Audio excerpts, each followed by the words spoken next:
Custard को हमने थोड़ा सा ठंडा कर लिया ताकि ऊपर से बैलेंस हो जाए। ये हमने गार्निश किया है रोज़ पेटल के साथ, आप भी कर सकते हैं। अच्छा जी, और मेरे चैनल को आप जो नए देखने वाले हैं वो सब्सक्राइब ज़रूर करें। बिस्मिल्लाहिर्रहमानिर्रहीम, अस्सलाम वालेकुम। क्या हाल है आप सबका? आई होप आप सब ठीक ठाक होंगे और खुश होंगे और ईद की तैयारियों में लगे होंगे। वेलकम है शैज़ की दुनिया में। तो आज हम अपने किचन में ईद के हिसाब से सवैयाँ बना रहे हैं, लेकिन बड़ी स्पेशल सवैयाँ बना रहे हैं। इनका नाम है नवाबी कस्टर्ड सवैयाँ। तो आप ज़रूर बनाइएगा ईद पे, बहुत स्पेशल सवैयाँ हैं और बहुत टेस्टी बनेंगी। अच्छा, इसके लिए जो चीज़ें चाहिए उसमें मैंने सवैयाँ ली हैं, बारीक वाली सवैयाँ जो होती हैं वो ली हैं और उनको मैंने तोड़ के ऐसे बारीक कर लिया है। तो ये मैंने तकरीबन 230 ग्राम सवैयाँ ली हैं। तो आप अपने बर्तन के हिसाब से ले लें, जितनी आपने बनानी है उस हिसाब से सवैयाँ की क्वांटिटी जो है वो बढ़ा सकते हैं, और कम करना चाहते हैं तो कम भी कर सकते हैं। अपनी डिश देख लें कितनी बड़ी है, उस हिसाब से आपने सवैयाँ लेनी है। अच्छा, इसको हमने देसी घी में रोस्ट करना है और इसको आप देसी घी में ही करिएगा, नहीं तो आपकी डिश जो उतनी टेस्टी नहीं बनेगी। ऑयल में करेंगे तो वो मज़ा नहीं आएगा। तो इसके साथ मैंने आधे कप से भी थोड़ा कम फ्रेश क्रीम जो होती है वो ली है। 4 टेबल स्पून मैंने आइसिंग शुगर ली है, 2 टेबल स्पून मैंने ड्राई मिल्क जो होता है वो ली है, और कस्टर्ड ली है 2 टेबल स्पून, 2 टेबल स्पून मैंने कॉर्न स्टार्च लिया है। ये मैंने कलर लिया है ऑरेंज जो होता है, ये मुझे 1 पिंच चाहिए, और क्रीम दोबारा से मुझे चाहिए। और ये मैंने आधा कप के करीब दूध लिया है, जिसमें मैंने ये चीज़ें मिक्स करनी, कस्टर्ड और दूसरी चीज़ें। वैसे मैंने ये दूध अलग से ऐसे गर्म रखा हुआ है, ये 1 लीटर दूध है और मैंने इसको बॉयल होने के लिए रख दिया हुआ है चूल्हे पे। अच्छा, मैंने 3 टेबल स्पून जो है वो देसी घी ली है और इसको करते हैं मेल्ट। अच्छा, अब मैंने घी को मेल्ट कर लिया है। मैं ये सवैयाँ डालूंगी और फ्लेम को मैं लो हाई पे रखूंगी, बहुत ज़्यादा तेज़ पे नहीं इनको भूनना, नहीं तो आपकी सवैयाँ जल्दी जल्दी जल जाएंगी।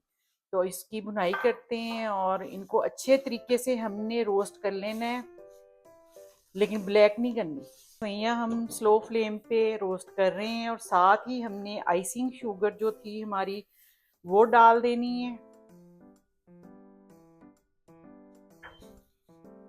और ड्राई मिल्क जो है, ताकि वो भी साथ ही रोस्ट हो जाए।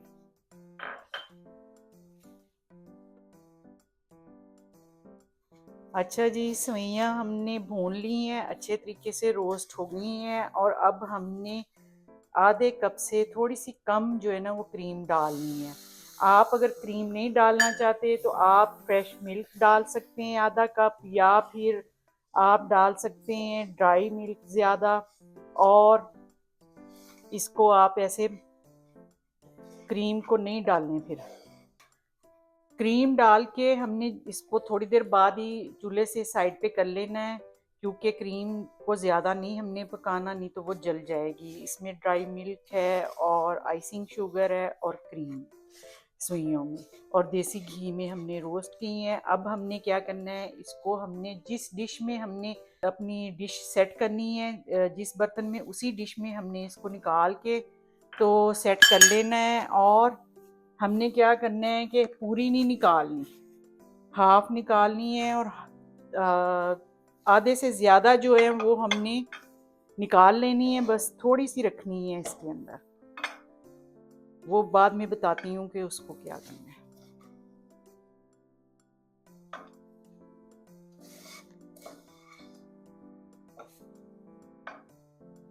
अच्छा, ये देखें, इतनी मैंने इसके अंदर रहने दी हैं, इधर पतीले में देखें इतनी मैंने रहने दी हैं, बाकी मैंने निकाल ली हैं, और इसको मैंने सारा ट्रे में सेट कर लेना है, और बहुत अच्छे तरीके से दबा दबा के हमने सेट करना है इक्वल तरीके से।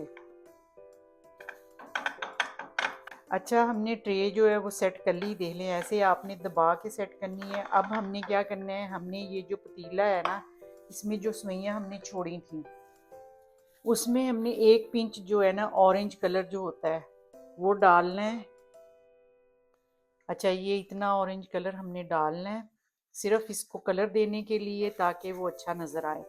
अगर आपने नहीं डालना तो आप स्किप कर सकते हैं इसको हमने ऐसे मिक्स कर देना है अच्छे तरीके से।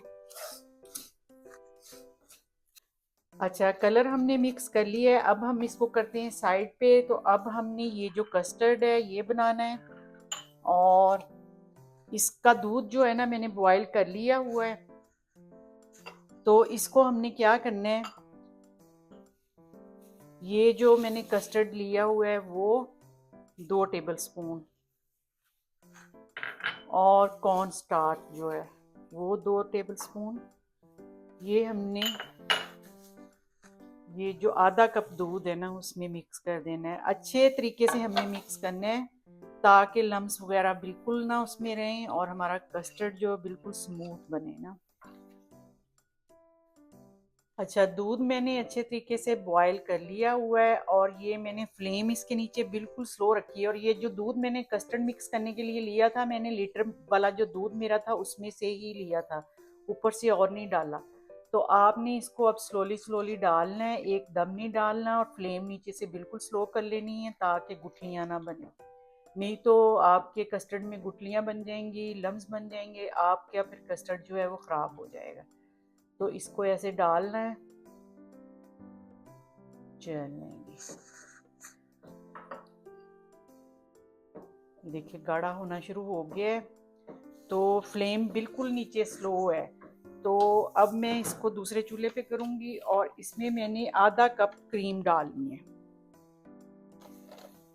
ये क्रीम डाली है मैंने आधा कप, चूल्हे से मैंने साइड पे कर लिया है इसको ना। और साथ ही मैं इसमें 1 टेबल स्पून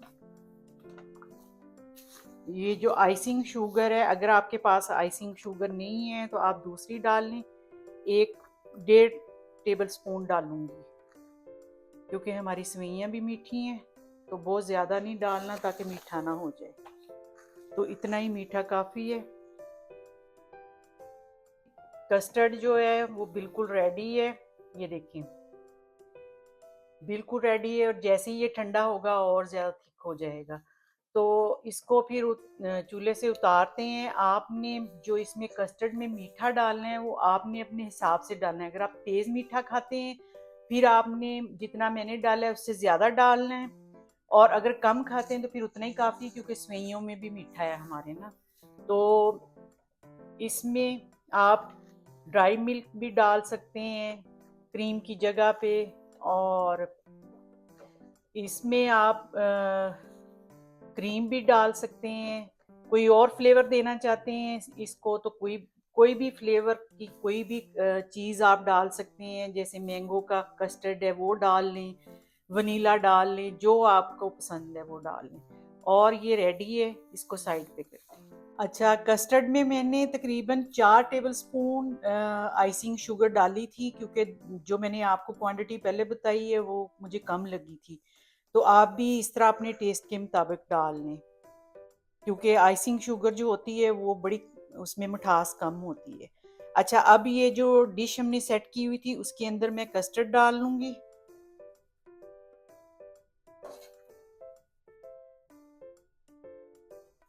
अच्छा, हमने सारा कस्टर्ड जो है वो डाल लिया है। ये देखें पूरा जितना हमने बनाया था सारा इसमें डाल दिया। तो अब हमने क्या करना है, इसको थोड़ा सा हमने ऐसे रखना है, थोड़ा सा सेट हो जाए ये, फिर इसके ऊपर हमने बाकी काम करना है। अच्छा जी, कस्टर्ड को हमने थोड़ा सा ठंडा कर लिया ताकि ऊपर से बैलेंस हो जाए। तो अब हमने ये जो सेवइयाँ थी बचाई हुई बाकी की, जिनमें हमने कलर ऐड किया था, उसको हमने ऐसे थोड़ा थोड़ा ऐसे ऊपर डालते जाना है। पूरा इसको कवर कर देना है हमने, ऐसे पूरा कवर कर देंगे।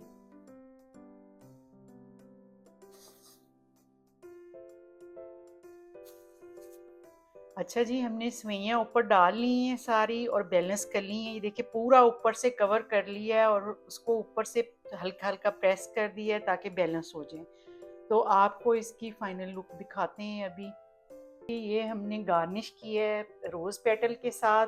आप भी कर सकते हैं, अगर ड्राई फ्रूट्स वगैरह नहीं डालना चाहते हैं, अगर डालना चाहते हैं तो वो भी डाल सकते हैं, लेकिन मैंने ऐसे किया है क्योंकि हमारे घर में मेरी बहू को एलर्जी है नट्स से, तो मैंने ही ऊपर इसके ऊपर नट्स डाले मैंने। तो आप ज़रूर बनाइएगा इस ईद पे और मुझे अपनी ख़ास दुआओं में याद रखिएगा और मुझे ज़रूर बताइएगा कि आपकी सेवइयाँ कैसी बनी। ये आज जो हमने नवाबी कस्टर्ड सेवइयाँ बनाई बड़ी स्पेशल सेवइयाँ हैं, ज़रूर बनाइएगा और आपकी फैमिली को, आपके फ्रेंड्स, दोस्तों को सबको पसंद आएंगी। अच्छा जी, और मेरे चैनल को आप जो नए देखने वाले हैं वो सब्सक्राइब ज़रूर करें, वो करना ना भूलें और लाइक करें, शेयर करें जो पुराने देखने वाले हैं, और बेल आइकॉन के बटन को प्रेस कर लें ताकि आपको मेरी हर नई आने वाली वीडियो का नोटिफिकेशन मिल जाए। तो अब मेरी तरफ से अल्लाह हाफिज़।